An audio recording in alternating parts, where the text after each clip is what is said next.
Emil Audero akhirnya berhasil mendapatkan debutnya untuk timnas Indonesia.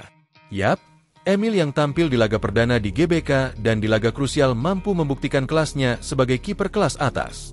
Namun, selayaknya manusia biasa meskipun Emil bilang bahwa ia nggak akan gugup, akan tetapi di awal-awal dirinya tampak canggung sebelum akhirnya semua berjalan sesuai dengan apa yang ia inginkan. Termaksud satu save kelas dunia yang menyelamatkan 3 poin Garuda.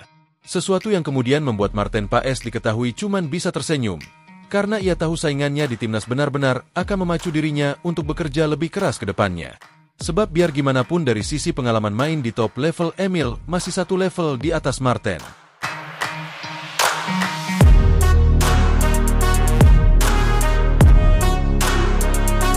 Di bawah gemerlap, lampu Stadion Gelora Bung Karno yang menyala bak lautan bintang, tiap malam itu benar-benar menjadi panggung sejarah bagi seorang Emil Audero Mulyadi. Dalam debutnya yang fenomenal melawan Cina, kiper 28 tahun tersebut mampu mengukir kisah epik dengan membawa Garuda meraih kemenangan manis 1-0 yang akan dikenang sebagai debut sempurna di hati pecinta sepak bola tanah air. Ketika peluit kick-off berbunyi, GBK bergetar oleh sorak-sorai puluhan ribu supporter yang haus akan kejayaan. Emil Audero dengan sejuta pengalamannya mentas di Serie A berdiri gagah di bawah mister gawang siap menghadapi armada Cina yang datang dengan sejuta ambisi. Namun di malam itu naga perkasa Cina harus bertekuk lutut di hadapan benteng tak tergoyahkan di bawah mister bernama Emil Audero. Di laga tersebut tercatat Cina mampu melepaskan total 5 shots dan menguasai position sebesar 53%. Akan tetapi setiap serangan Cina yang datang bagai badai petir mampu dihalau dengan sangat tenang. Termasuk tendangan keras dari pemain Cina yang melesat bak peluru mampu dihadang oleh tangan besi Audero yang seolah memiliki kekuatan magis untuk menjinakkan bola yang super keras tersebut. Diving save-nya yang dramatis di menit-menit krusial mampu membuat penonton sejenak diam. Seolah mereka sedang menyaksikan aksi kiper-kiper terbaik khas didikan Italia. GBK bergemuruh dan nama Emil Audirus ketika menggema bakman mantra suci. Nah, Emil sendiri sejatinya mengakui jika di awal dia sempat merasa gugup lantaran ini adalah laga debut yang krusial. Terlebih ia tampil menggantikan Marten Paes yang selama round 3 ini jadi andalan utama Garuda.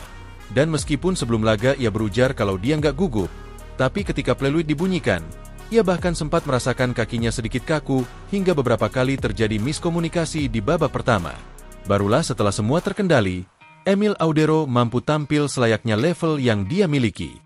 Dan menurut Emil, ada perbedaan ketika merasakan atmosfer GBK saat duduk di bench dengan main langsung. Meskipun begitu, Emil tetap menaruh rasa bangga kepada para supporter yang menurutnya sanggup memberikan hal positif untuk performa pemain di atas lapangan. Untuk supporter di stadion, terakhir kali saya mendapat kesempatan untuk mendapat pengalaman mereka bisa melakukan bersama kami sebelum, selama, dan setelah pertandingan. Seperti apa yang terjadi itu akan menjadi pemain ke-12, karena tentunya energinya terasa di lapangan.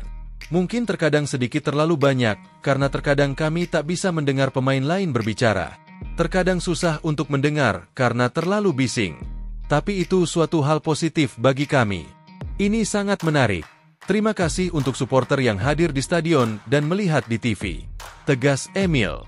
Lebih lanjut, gol kemenangan Indonesia yang lahir dari serangan kilat di lini depan sejatinya menjadi pelengkap sempurna untuk debut seorang Emil Audero. Namun sorotan malam itu tidak terlepas dari sang kiper yang dengan refleks lang dan keberanian singa memastikan gawang Garuda tetap ting-ting. Setiap penyelamatan adalah lukisan heroik. Setiap teriakan komando adalah simfoni yang menggetarkan hati rekan-rekannya di lapangan. Dia memang bukan kapten, tapi pengalaman yang ia miliki sejatinya membuat dirinya benar-benar jadi pemain yang cukup disegani. Dan Cina dengan segala keangkeran reputasinya hanya bisa menunduk di hadapan permainan apik timnas Indonesia yang dipimpin benteng kokoh bernama Emil Audero di bawah mister. Lini belakang Garuda memang dikomandi oleh Jai Itzes, tapi yang berdiri bagai tembok raksasa terakhir Sopasti adalah mantan kiper Juventus yang satu ini. Hal yang kemudian membuat Marten Paes cuman bisa tersenyum lantaran kini ia mendapatkan saingan dalam diri Emil Audero. Tentu bagi Marten, Emil adalah sosok yang sangat pas dijadikan motivasi. Sebab dari sisi jam terbang itu nggak bisa dibohongi. 176 caps di level tertinggi sepak bola Italia adalah catatan nyata kualitas dari Emil Audero. Dan itu bagus buat Marten, karena dengan begini ia pasti akan bekerja lebih keras meningkatkan levelnya. Terlebih umurnya juga masih muda sehingga masih banyak kesempatan bagi dirinya untuk kembali bermain di Eropa. Karena Marten sendiri memang diminati beberapa klub dari Bundesliga, Serie A ataupun divisi.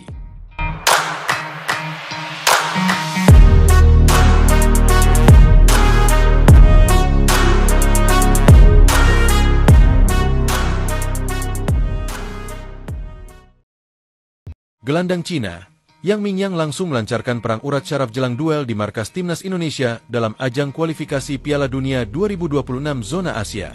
Gelandang kelahiran Basel, Swiss, 11 April 1995 tersebut adalah pemain naturalisasi terbaru di skuad Cina. Proses perpindahan federasinya baru saja selesai disahkan oleh FIFA.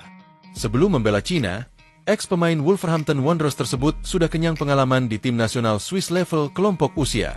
Dirinya pernah memperkuat timnas Swiss U16, U18, U19, dan U20 sampai 2016. Sayang, dirinya gagal menembus tim nasional Swiss senior.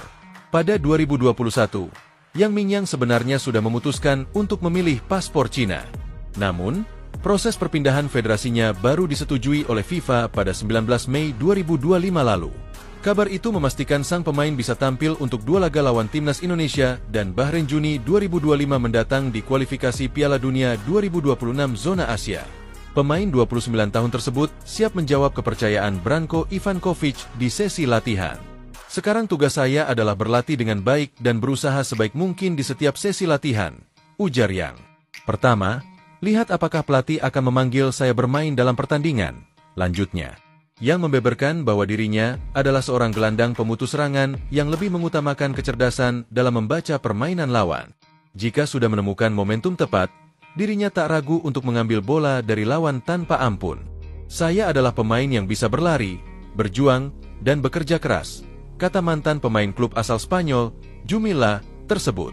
Mungkin saya sedikit kurang dalam konfrontasi fisik, tetapi kelebihan saya adalah prediksi yang tepat serta saya lebih cepat dan lebih tanpa ampun saat menekan. Jika saya bisa bermain dalam pertandingan, saya pasti akan melakukan yang terbaik, ujarnya. Menghadapi Timnas Indonesia yang dibanjiri pemain naturalisasi, Yang Mingyang tidak takut. Ex-pemain Jumila di Liga Spanyol tersebut mengaku bahwa Timnas Indonesia punya kelemahan mendasar dengan para pemain diaspora dari Eropa. Dirinya sama sekali tak takut dengan barisan pemain naturalisasi seperti Jai Itzes hingga Ula Romeni. Menurutnya, para pemain Eropa hanya unggul soal ritme permainan dan duel 1 lawan 1. Namun, dirinya berani bilang bahwa mereka akan kesulitan bermain di cuaca panas Indonesia. Selain itu, mereka juga kurang kompak secara tim, karena tidak pernah tampil bersama di level tim nasional. Pemain Eropa tentu punya keunggulan dalam ritme dan konfrontasi, jelas Yang Mingyang.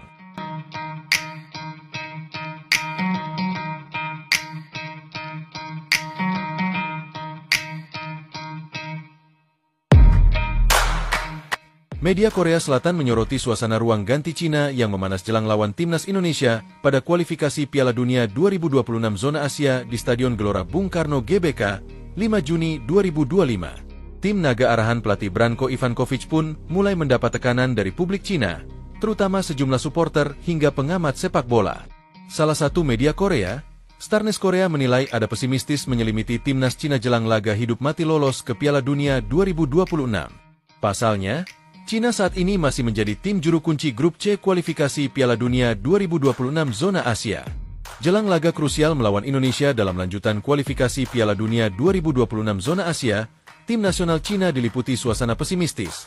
Tulisnya dilansir Selasa 27 Mei 2025. Kritik tajam bermunculan terhadap pemilihan pemain, performa tim, hingga strategi pelatih Branko Ivankovic. Media lokal Cina menyebut atmosfer tim semakin tertekan menjelang laga penentu pada 5 Juni mendatang.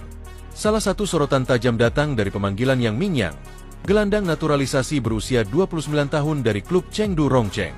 Meski ini menjadi debutnya di level internasional, kehadiran Yang justru menimbulkan kontroversi di kalangan publik dan pengamat sepak bola. Para penggemar mengungkapkan keraguan atas kontribusinya, bahkan ada yang menyebutnya sebagai produk gagal dari sistem pembinaan Eropa, tulis media Sohu. Selain bukan pemain muda, latar belakang dan kontribusi yang sejauh ini dinilai belum memenuhi ekspektasi sebagai solusi lini tengah. Timnas Cina saat ini menempati posisi terbawah grup C, dengan 2 kemenangan dan 6 kekalahan dari 8 pertandingan. Kekalahan dari Indonesia di Jakarta dapat menutup peluang mereka untuk melaju ke babak ketiga kualifikasi maupun playoff zona Asia. Kritik juga diarahkan pada sektor serangan. Wu Lei, penyerang utama yang memperkuat Shanghai Haigang, hanya mencetak 4 gol sepanjang musim ini. Rekannya, Zhang Weining, mencatatkan 2 gol dari 12 laga. Tingkat konversi tembakan Wu Lei yang hanya 12% menambah kekhawatiran soal efektivitas lini depan.